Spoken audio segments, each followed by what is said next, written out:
اور نفاق کس کو کہتے ہیں. مگر میں یہ کہنا چاہتا تھا کہ اس زمانے میں جو حالات آئے ان سے نہ تو دل توڑنے کی ضرورت ہے، کیونکہ یہ کوئی نئی بات نہیں ہے امت مسلمہ کے سامنے. اپنے آپ قدموں کو ڈال دینا، ہمت ہار جانا، جبن اور بزدلی امت مسلمہ کا نہ شیوا تھا بحمد اللہ، نہ ہے اور نہ قیامت تک ہوگا. ایک جماعت امت میں رہے گی. حضور پاک علیہ السلام کی حدیث ہے، میری امت میں ایک ٹکڑی ایسے رہے گی کہ اللہ کی مدد اس کے ساتھ ہوگی. یہ ساری باتیں اپنی جگہ، لیکن جو بات عرض کرنی ہے کہ ایک موقع پر یہی صورتحال پیش آ گئی تھی. کسی طرح سے مسلمانوں کو ان کے دین سے الگ کیا جائے، چاہے ان کے نبی کی ذات عالی پر کیچڑ اچھال کے. میں اور آپ 10 سال سے دیکھ رہے ہیں، کبھی آپ کے کارٹون بنتے ہیں، کبھی کچھ کبھی کچھ کبھی کچھ. سب پڑھے لکھا مجمع ہے، سمجھدار ہے، میں اشاروں میں کہہ رہا ہوں. یہ کام تو چلا آ رہا ہے 10-15 سال سے. کبھی ایسا ہوتا ہے کہ قرآن مجید کی تعلیم کو نشانہ بنایا جاتا ہے. بنانے والے احمق یہ سمجھتے ہیں کہ شاید دنیا میں یہ کام ہم پہلی مرتبہ کر رہے ہیں، حالانکہ یہ کام آج سے 1500 سال پہلے مشرکین مکہ کر چکے. تم ان کی چال چل رہے ہو، یہ تم نے کوئی نیا کام نہیں کیا. تم اتنے ذہین نہیں ہو کوئی دنیا میں نیا کام کر سکو. بد عقلی کی باتیں تو کر سکتے ہو، مگر تم نیا کام کوئی نہیں کر سکتے. آپ دیکھ لیں، ان ساری باتوں کے ساتھ دنیا میں ایسی کتابیں لکھی جا رہی ہیں حضور پاک علیہ السلام کو نشانہ بنا کر، قرآن کو نشانہ بنا کر، دینی تعلیم کو، جس سے مسلمانوں کے اندر اپنے دین سے دوری آ جائے. اور ایک نہیں، میں نے خود ایک عربی کتاب میں ایک جملہ پڑھا، ایک انگریز کا، وہ کہتا ہے کہ میں نے پیغمبر کے خلاف اتنی کتابیں لکھی ہیں، اگر کوئی آدمی میری کتاب کو پڑھے گا ان سے نفرت کیے بغیر نہیں رہ سکتا. بھری پڑی ہیں کتابیں. آپ کے زمانے میں بھی نشانہ بنایا گیا تھا. جب مشرکین مکہ نے آپ کو مکہ مکرمہ سے نکالا اور آپ مدینے چلے گئے، وہاں بالکل جینا دو بھر کر دیا. اللہ کے رسول علیہ السلام پہنچے، پہلا سال گزرا، پھر دوسرا، پھر تیسرا، پھر چوتھا. ایک وقت وہ آیا، انہوں نے یہ بات دیکھ لی، ہم نے سارے جتن کر کے دیکھ لیے، مگر بات بن کے نہیں دیتی. باقاعدہ آپس میں مشورہ ہوا. مسلمانوں کے منافقین اور یہودیوں کے بڑے بڑے علمبردار، ان کے لال بجکڑ، ان کے شیطان، دونوں کا گٹھ جوڑ تھا. اور اس گٹھ جوڑ میں یہ بات طے ہوئی، نشانہ اللہ کے رسول کی ذات کو بناؤ، تب جا کر بات بنے گی. یہ تو کر کے دیکھ لیا ہم نے، مار بھی لیا، پیٹ بھی لیا، گھسیٹ بھی لیا، پتھر بھی رکھ کے دیکھ لیے، کچل بھی دیا، دھولی بھی دے دی. دنیا میں بدماشی کے جتنے طریقے ممکن ہیں وہ سارے انہوں نے آزما لیے، مگر واہر بدماشی اور واہر ایمان کی مضبوطی کہ ایک اللہ کے بندے کو اس کے کلمے سے پیچھے نہ ہٹا سکے. پوری تاریخ گواہ ہے، ایک انسان نے نہیں کہا.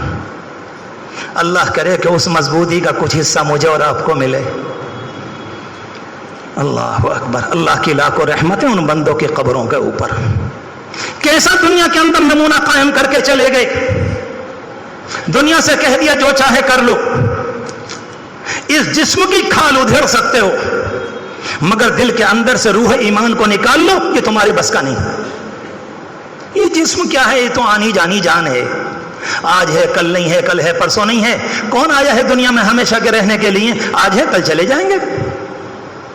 ہر اللہ کا بندہ جہاں اپنی ایمانیات کی باتیں کرتا ہے، اس میں ایک بات یہ بھی کہ اللہ مجھے ایک نہ ایک دن جانا ہے اور مجھے آپ کے دربار میں پہنچنا ہے. اللہ کے رسول علیہ السلام کی ذات کو نشانہ بنایا اور اتنا خطرناک بنایا کہ کہتے ہوئے ڈر لگتا ہے. بہت سے الزامات لگے. ایک موقع پر یہ الزام لگا کہ آپ نے مال غنیمت کو جب تقسیم کیا، چپکے سے ایک چادر چرا لی. ہائے، کیا نبی کا کلیجہ رہا ہوگا کہ دنیا میں انصاف کو قائم کرنے آیا ہے، آج تم نے اسی کی ذات کو نشانہ بنایا اور اس پر چوری کا الزام لگایا. قرآن کی آیتیں آئیں، وَمَا كَانَ لِنَبِيٍّ أَن يَغُلَّ. نبی خیانت نہیں کرتے. نبی اللہ کو برداشت نہیں کہ تم الزام لگا رہے ہو بے بنیاد ہے. دوسری مرتبہ الزام لگایا ام المؤمنین حضرت عائشہ رضی اللہ تعالی عنہ پر کہ جی سفر میں آپ سے پیچھے رہ گئیں، ایک دوسرے آدمی کے ساتھ آئی ہیں، ہمیں کیا معلوم ان کا دامن پاک رہا کہ نہ رہا، اور پورے مدینے میں آگ لگا دی۔ کیا تم نے سنا؟ کیا تم نے سنا؟ کیا تم نے سنا؟ ہاں کان میں پڑی تو ہے، کیا تم نے سنا؟ پورے مدینے میں آگ لگا۔ اور عجیب بات یہ ہے کہ وہ جبریل امین جو صبح و شام ہر وقت آ رہے تھے، اس زمانے میں ان کا آنا بند ہو گیا۔ اللہ اکبر۔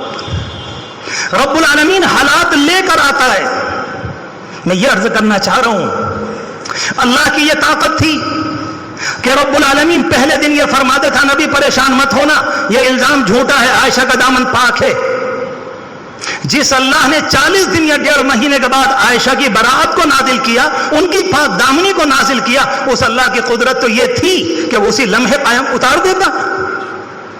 کہا نہیں، اس پروپیگنڈا کو ہونے دو، ذرا یہ اندر کے جھاگ نکل کر آویں، یہ آستین کے سانپ نکل کر آویں، یہ دوغلے مسلمان نکل کر آویں، یہ وہ لوگ جو کبھی ادھر کو چلتے ہیں کبھی ادھر کو، یہ نکل کر آویں، یہ برسات کا جتنا بھی جھاگ ہے یہ نکل کر آوے، کیونکہ تاکہ یہ سارے کا سارا وبال جب نکل کر آئے گا تو حقیقت سامنے آ جائے گی کہ کون پکے درجے کے مسلمان ہیں اور کون پروپیگنڈا کا شکار ہونے والے۔ اللہ اکبر۔ دنیا سمجھ رہی ہے کہ ام المؤمنین پر الزام لگا، اور اللہ کہہ رہا الزام نہیں، جھاگوں کے نکالنے کا وقت آ گیا، آستینوں کے سانپوں کی حقیقت کو سامنے کرنے کا وقت آ گیا۔ یہ قرآن ہے۔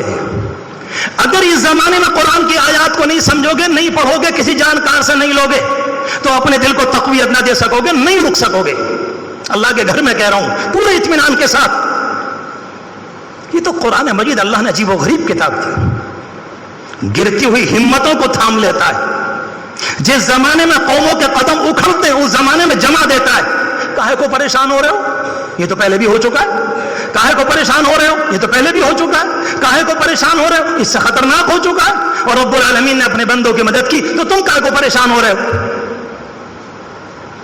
سب کچھ ہو رہا ہے۔ ایک الزام چادر کا، نمبر 2 ام المؤمنین، اور جب اس سے کام نہیں بنا، اس سے بھی نہیں تو اس سے خطرناک الزام لگایا۔ آپ کی پھوپھیزاد بہن تھی حضرت زینب رضی اللہ تعالی عنہا، آپ نے ان کی شادی کی تھی اپنے آزاد کردہ غلام حضرت زید سے۔ حضرت زید سے آپ کو بلا کی محبت تھی، وہ ایک جگہ سے آئے تھے، پکڑ کر لائے گئے تھے، کسی طرح سے آپ کے پاس پہنچے، لمبی تفصیل۔ ان کے گھر والے تلاش کرتے پھرے، بیٹا غائب ہے۔ کسی نے کہا ان کی قوم میں جا کر کہ ہم لوگ اس مرتبہ حج کرنے گئے تھے، ہم نے اتفاق سے تمہارے بیٹے کو دیکھا ہے، تمہارا بیٹا مکے میں۔ ان کے گھر والے دوڑے، باپ چچا سب کے سب، بہت خوبصورت ایک معصوم بچے کی شکل میں آئے، اللہ کے رسول علیہ الصلوۃ والسلام کے ساتھ ہو گئے، ایمان لے آئے، آپ کے ساتھ رہنے لگے۔ باپ بھی آئے، چچا بھی آئے، خاندان کے لوگ بھی آئے۔ اچانک حرم شریف میں ایک موقع پر آمنا سامنا ہوا۔ کہا جانتے ہو جی یہ کون ہے باپ، یہ کون ہے کہ چچا؟ اللہ کے رسول علیہ السلام سے ان کے والد نے کہا کہ اے پیغمبر آپ بڑے اچھے معلوم ہو رہے ہیں، اگر آپ کی اجازت ہو تو آپ ہم سے پیسے لے لیں اور اس غلام کو آزاد کر دیں۔ آپ نے فرمایا میں تمہیں اس سے اچھی بات بتاتا ہوں، اپنے بیٹے سے معلوم کر لو، اگر یہ تمہارے ساتھ جانے کو تیار ہو تو میں بغیر پیسے کے تمہیں دینے کو تیار، لیکن میرے ساتھ اگر رہے گا تو میں زبردستی واپس نہیں کروں گا۔ کہنے لگے یقیناً آپ نے انصاف کی بات کہی، اس سے بڑھ کر کوئی بات نہیں ہوگی۔ کہا کہ بیٹے کیا رائے ہے؟ بیٹا بغیر ایک لمحے کے تردد کو کہتا ہے مجھے مرنا جینا ان قدموں میں ہے، میں آپ کے ساتھ جانے کو تیار نہیں۔